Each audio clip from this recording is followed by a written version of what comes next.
Құрметті телекөрермен, эфирде өмір тынысы танымдық телебағдарламасы және оның жүргізушісі Қадыр Баймырза. Бағдарламаның мақсаты қоғамның әр саласында еселі еңбек етіп, қомақты үлес қосқан қаламыздың еңбек адамдарының тыныс тіршілігінен көрерменді хабардар ету. Ассалаумағалейкум, ардақты ағайын, қымбатты телекөрермен.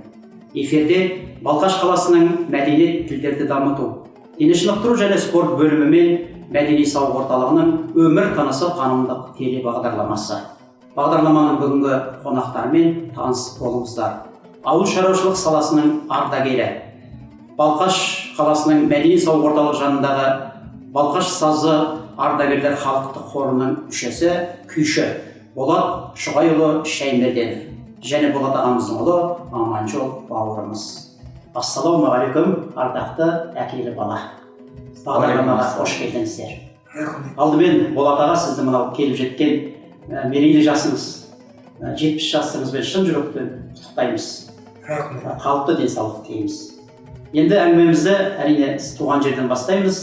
Сіз енді Болат аға, мынау заманында Қарақылды Қақжарып әлі билік айтқан Нарманбет ақынның, сонымен қатар кезеңінде елімізге ғана емес кеңес одағына танымал болған әйгілі күміс көмейші таңдай әншілер Манарбек Ержанов пен Күләш Байсейітованың туған жерінде дүниеге келгеннен кейін сіздің де өнерлі болмауыңыз әрине мүмкін емес. Солай деп ойлайсыз ба? Келісесіз бе? Туған топырақ қолдайды. Енді туған жеріміз туралы өзіңіз баяндап әрі қарай жалғастырып алып кетсеңіз. Туып өскенде Нарманбет ауылынан туып өстім. Сол жерде ауыл шаруашылығындағы жұмыс істедім. Бала шаға тәрбиелеп өсірдім. Енді сол енді басқа не айта аламын. Балалық шағыңыз сол ауылда өтті ғой? Сол ауылда өстім. Ауылда өтті. Мектеп, орта мектепте оқыдыңыз? Мектеп, орта мектеп сол Нарманбеттікі. Нарманбетте оқыдым. Қанша бала оқыдыңыздар? Есіңізде бар ма? Біз 27 бала оқыдық. 27 бала. Ұлдар, қыздар аралас. Иә, қыздар аралас. Әке шешеңізге тоқтап өтсеңіз? Енді әке шешей сол жасынан мал шаруашылығымен айналысқан адамдар. Сол өмір бойы сол мал бағып өтті. Пенсияға шықты. Әкеңіздің есімі, анаңыздың Шұғай есімі? деген кісі, әкем Шұғай. Сол мал шаруашылығында коммунист болған адам кезінде анамыз Дүйсенбай деген кісі. Ол кісі әкейдің көмекшісі болды. Соған түсте сол мал шаруашылығында болды.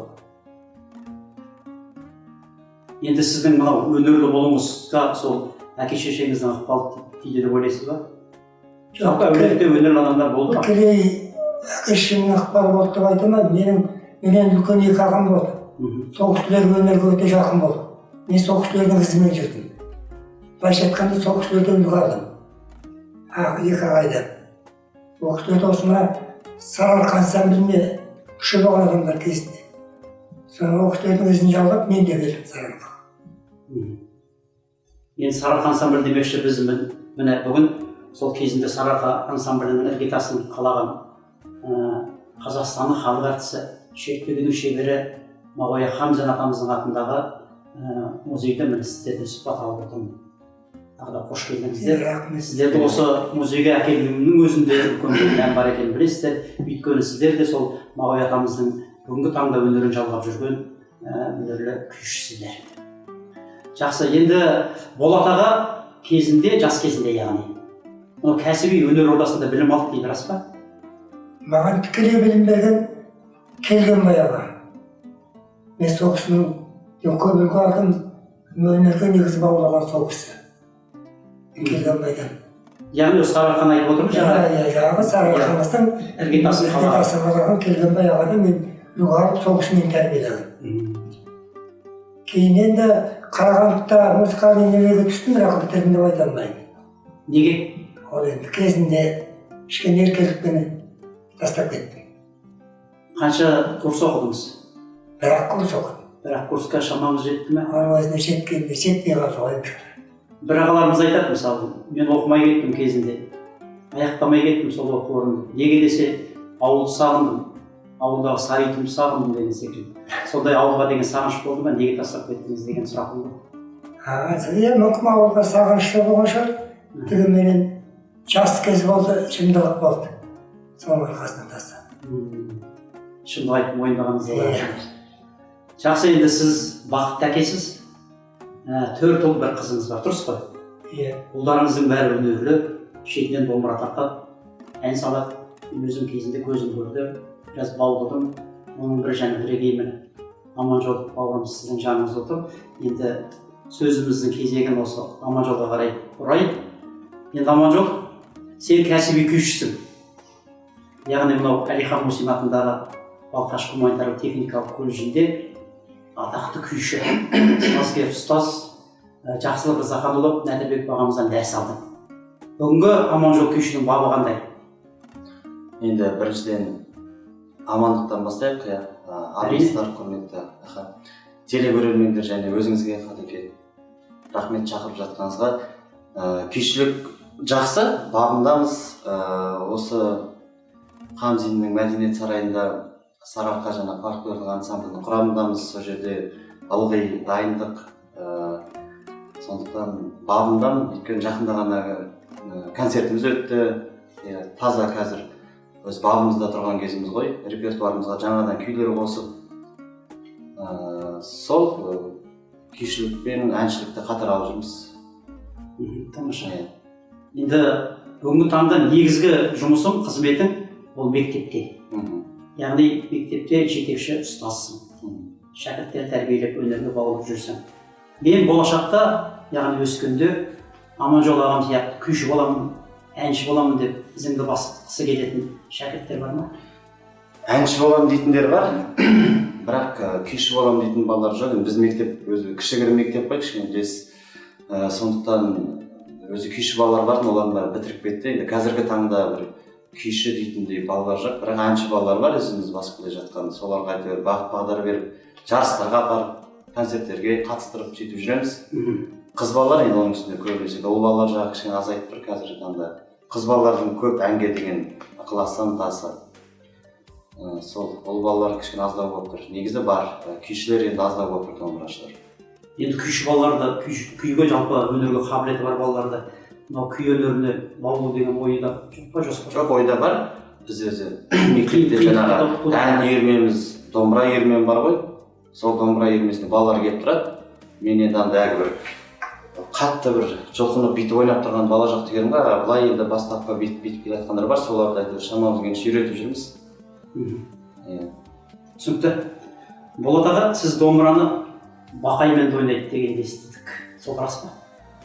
Енді шындығы бар кезінде 17 жасымда мына Ақтоғай совхозында жас кез ғой, жастармен бәстесіп тартқаным болған. Бәске? Иә, бәстесіп тарттым. Одан кейін ондай болған жоқ. Мен жас кезде. Тамаша, рахмет. Енді мынау балаларымызды әрине енді 4 ұлыңызды жаңа айттым ғой, домбыраға әуесте. Өзіңіз үйреттіңіз ба кішкене кезінен? Жоқ, бұл жерде әкі көрген оқыранық деген дұрыс шығар. Мен тікелей балалар үйреткім жоқ.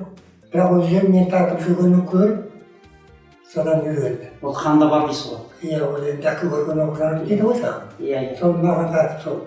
Өздеріне бар. Мен тікелей үйреткім жоқ. Өздерінің қанында бар, таланттары болды, талаптанды. Соның арқасында бәрі тартты. Оның үстіне алдыңғы біреуі тартқаннан кейін кейінгісі соның ізімен де. Біріңіздің бір жалғап. Бірінің ізінде бір жалғап. Жасандарға қайда барса, соңғарға сонда бар. Әрине, дұрыс айтасыз аға. Енді екеуіңізді бүгін домбыра алып келген екенсіздер. Сіздер осы мүмкіндікті пайдаланып студияда бір күй сұрасақ. Тартайын, тәртіметтің көшбастарын тартып берейін.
он саусағынан өнер тамған деп сіздей адамдарды айтатын шығар.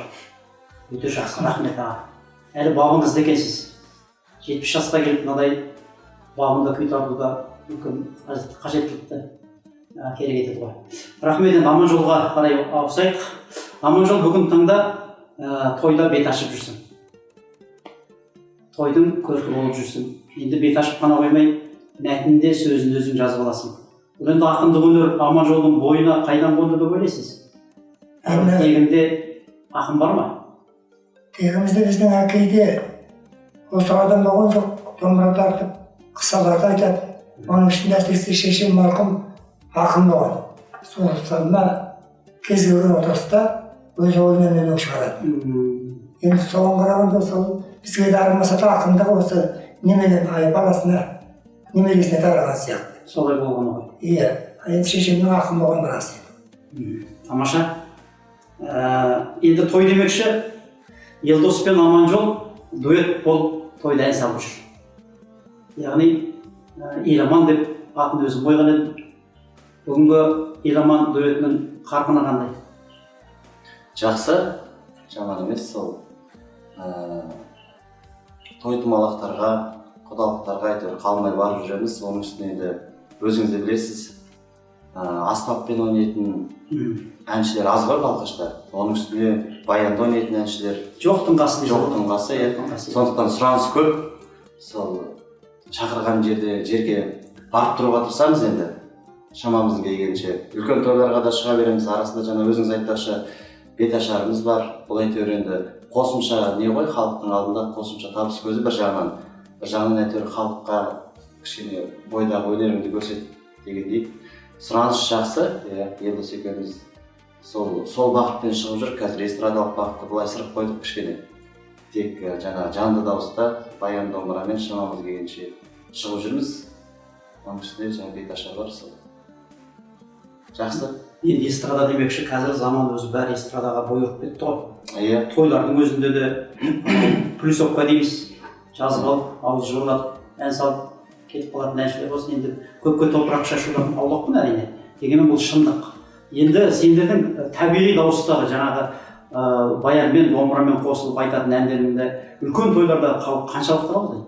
Үлкен тойларда қиындыққа соғады негізі бір жағынан. Өйткені білесіз ғой, кейбір тойларда, тойханаларда жаңағы стойка дейміз ғой, микрофонға. Сондай болады. Кейбір тойханаларда болмай қалады. Сол кезде ақыры барып тұрғаннан кейін бәрібір айтамыз, сол кезде кішкене естілу жағы қиын болып жатады. Өйткені үлкен ғой залдар. Біздің аудиториямыз негізі үй ғой, үйдің іші кішігірім залдар сондай. Үлкен тойханаларда жаңа стойка болса айта береміз, жақсы. Бірақ халықпен бір арамыздағы не үзіліп кететін сияқты да. Дауысымыздың бәрі микрофонға кетіп қалып, халықтың Бұл дауыстың естімей қалуы ма? Ал жалпы аудитория жақсы қабылдайды. Кез келген жерде тәтіра жақсы қабылдап жүр. Тек сол дауысымызды естілмей қала ма деп екі адам болғаннан кейін сол жағынан кішкене қиналамыз енді үлкен залдарда. Ал қабылдау жағы жақсы. Көп жерде бірдей қабылдайды, жақсы қабылдайды. Бір жағынан өзі танып та қалды ғой кішкене. Сондықтан мына екі болма деп бірден жылы қабылдап жатады, жақсы. Өзіміздің ұлдар ғой деп. Табыс көздеп қалдың. Жақсы төлейді? Жаман емес. Аса бір керемет қымбаттатпаймыз да, халықтың қол жететіндей. Көбісі енді таныс болғаннан кейін таныстар маған салып кішкене түсіріп те алып жатады. Сондықтан әрқалай енді. Жаман емес, бірақ шарықтатпаймыз енді. Үлкен қалалар Астана, Алматыдағыдай қымбат баға төлемейді. Жоқ, ондай емес қой. Қолжетімді өзіміздің қарапайым сол. Халықтың қаражатына, көңіліне қарайсың. Халықтың несіне қараймыз біріншіден жағдайына қараймыз, мүмкіншілігіне. Өздері түсіндіріп айтып жатады, содан кейін жақсы деп бірден көніп барамыз. Өткенде бір әжеміз хабарласып, осы ненің кезінде қойдым, оразаның кезінде қойдым былтырғы. Өздеріңді жақсы көрем, бірақ сендерге беретін ақшам жоқ, берің. Былай келіп беріңдерші деп сұраған кезде, сол кезде ертөскеніміз былай барып бергенбіз, енді әженің жаңа көңілі болып жүрді. Жақсы сұрап тұрғаннан кейін, шын ниетімен сұрап тұрғаннан кейін, бос болдық оның үстіне, содан кейін сауап қой ол да бір барып қайттық. Сондай кездер көп болып тұрады, жаңағындай жағдайларын айтып, түсіндіріп, бос болсақ бара беруге тырысамыз. Балқаш кішкентай әйтеуір бара саласың ғой. Домбыраны алып, баянды алып. мысалы туғандардың, туысқандардың, ет жақын ағайындардың, көршілердің жаңағындай тегін деген өтініші болса барар ма едіңдер? Бара береміз, иә. Енді бәрібір бірдеме ұстатып жібереді екен, бәрібір тегін нетпейді ғой, бірақ Қолақыны береді дейсің. иә, бәрібір бірдеме ұстатып жібереді екен, жоқ дегенде әйтеуір иығына шапан жауып жіберсе де, иә, бірақ барып тұрамыз, ешкім сөзін жерге қалдырмайды. Бос болсақ болды, енді біз алдын ала алып қоямыз да, содан кейін қиын болып кетеді кішкене. Иә, атақ былай барып тұрамыз. Жақсы, тамаша. Болат аға, бүгін енді зейнеттесіз. Бірақ мен зейнеткерім деп үйде қол қусырып отырмайсыз. Көңіліңізді бұрып, мынау біздің жаңа сөздің басында сіз таныстырған айтып кеттіңіз. Балқаш сазы халықтық ардагерлер хорының мүшесі күйшіге басын сызбайды.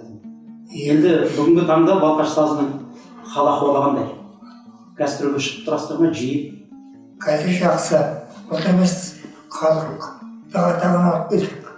Енді одан бері мынау жан-жаққа шығып тұрамыз. Қазіргі алдымызда Гүлшатқа, Тасарал, Қоңырат, Атсез, сондай жерлерге неміз бар, шақыруымыз. Алла мантамызды соған шығамыз. Жергілікте шақырып отырсыздар? Шақыру болып жатыр қазір. Жақсы. Енді мантамызды шығамыз. Яғни Балқаш сазы біздің облысқа танылып келе жатыр. Қазір шығамыз енді. Енді бұған дейін де сол қаланың ішінде шақыртулар болып тұрды, соған барып жүрдік. Сіздерден енді мынау өзі облыс бойынша біздің ардагерлер ән салады деген ардагерлердің байқауы жыл сайын тұрақты түрде өтіп тұрады. Иә. Биылғы жылда барып келдіңіздер? Биылда барып келдік. Қалай қабылдады? Биыл тамаша, жақсы. Биыл біз 3-ші орын алып келдік. Байқау болды ма? Иә. 25 коллектив қатысты хор. Соның ішінен біз 3-ші орын алдық. Бұл енді ардагерлер ән салады деген ол фестиваль ғой. Иә, фестиваль жарысы. Онда орын бермейді. Мынау жеке байқау ма сонда? Байқау жеке. Облыстық. Байқауда біз 3-ші орын алдық. Хордан байқау? Иә, хордан. Тамаша. Бұрын өтпейтін жылда. Биыл іліктік 3-ші орынға. Балқаш сазының қазіргі деңгейі жақсы дейсіз. Жақсы, қазір тамаша. Сіздерге мынау көлік жағынан көмек болып тұр ма? Иә, кімшіліктіне де көмек береді. Береді. Киімдеріңіз қандай? Киім жақсы. Енді киім тіктірді ме? тақауырын тағы да заказ берді. Киім, баян, домбыра, соларға. Аспаптарға дейсіз? Аспаптарға. Енді ол әкеледі деп отыр, тақауырын келеді. Енді киімдегі сұрап отырмын, киім деген сахнаның көркі ғой. Иә. Сіздердің жастарыңыз келсе де жарқырап, жайнап сахнада әдемі болып тұрсаңыздар, көрерменнің өзіне де әдемі әсер береді ғой. Тамаша, жақсы. Сіз енді бақытты әкесіз ғой. Өмірде де, өнерде де мынау жолыңызды қуып, ізіңізді басып келе жатқан міне балаларыңыз, ұрпағыңыз бар. Дегенмен де бір қиын дүние ғой. Өкінішіңіз бар ма? Жоқ, өкінішім жоқ. Өкінішім жоқ. Арманым бар, мына ұлымда үйленер уақытта бар. Немере істесем деген арманым бар енді. Бұл үлкен арман ғой. Иә, осы арманым бар енді. Оны енді осындай студияны пайдаланып, Аманжолға айтпасаңыз, біз де айтып қоямыз, Аманжол үйленетін уақыт келді деп. Енді мен айтып жатырмын, ол айтуын. Ол арманым осы енді, осы балам аяқтан осыда бір немере істесем, шіркін, басқа бір өнерлі бала, шөберем өзіне тартса, көп шіркін. Арманыңыз асқа келген аға, тамаша. Енді пендеміз ғой. Өтірік айтқан кезіңіз болды ма? Өміріңізде? болған шығар. Есімде жоқ дейсіз бе? Есімде жоқ, болған шығар. Бір жас кезде ма, беріректе ма, бір қызықты оқиға есте қалған бар ма? Жоқ, есімде жоқ. Есімде жоқ. Жақсы. Енді мүмкіндікті пайдаланып біз Аманжол да өзінің домбырасын алып келген екен. Аманжолға кезек берейік. Иә, енді жаңа әкем күй тартып жатыр. Иә, енді әкеммен жарысып менде де күй тартпай ақ қояйын. Әкеммен иә асып қайда барамын енді.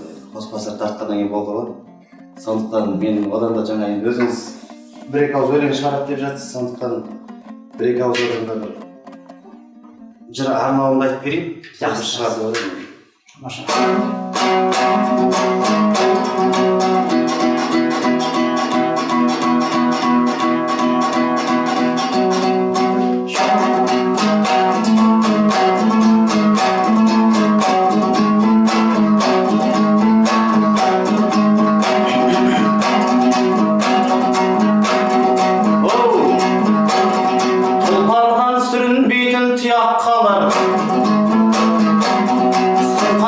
қиып түсер қияқ қалар. Қолыма домбырамды алғаннан соң менің де кезім келді-ау жырақтарар. Ақын деп Қадекең айтқаннан соң ағымнан жарылмасам ұят болар. Балыққа таяз судан терең оңай, ақынға қара сөзден өлең оңай. Өлең сөздің патшасы, сөз сарасы кезінде дәл осылай деген Абай. Қасында Асқар әкем отыр, бұл кісінің орны бөлек еді-ай. Немере ұл-қызының арасында кеңейтіп жүр ғой біздің кереген-ай. Жаңа ғана тамылжытып күй тартты ғой, көрсетіп мына бізге өнеген-ай. Ал енді бір қызықты мен айтайын. Басында бұл сұхбатты Қадыр ағам әкеңмен өткіземін деген еді-ай. Одан соң мына мені қосып қойды. Білмеймін оны істеді неменеге-ай. Өйткені тындырған бір ісімде жоқ, сондықтан деп едім көрем ағай. Әй, бірақ өздеріңіз білесіздер, Қадыр ағам бір бастаса қоймайды ғой, сондықтан көне салып кеген оңай.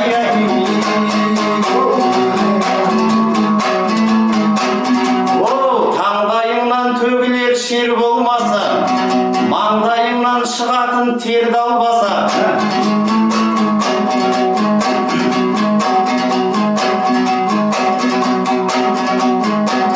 Бір сәлем көріп отқан көрерменге, көңілдері тұп-тұнық көлден даса. Осылай алдарында жүрер медім, балқашындай балықты көл болмаса, Ақтоғайдай аяулы бел болмаса, Нарманбеттей өзім туған жер болмаса.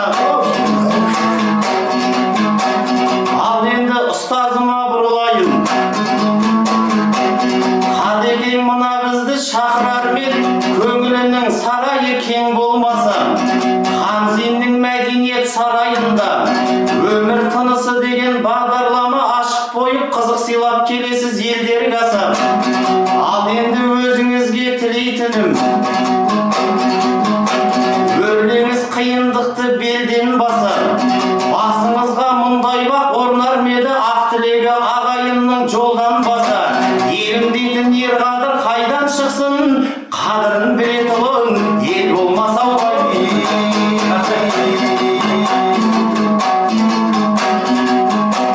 Қадекең шақырған соң өзіміз деп, сондықтан айтатұғын сөзіміз көп. Әй, бірақ уақытта қысып барат қалғандай бітіретін кезіміз кеп.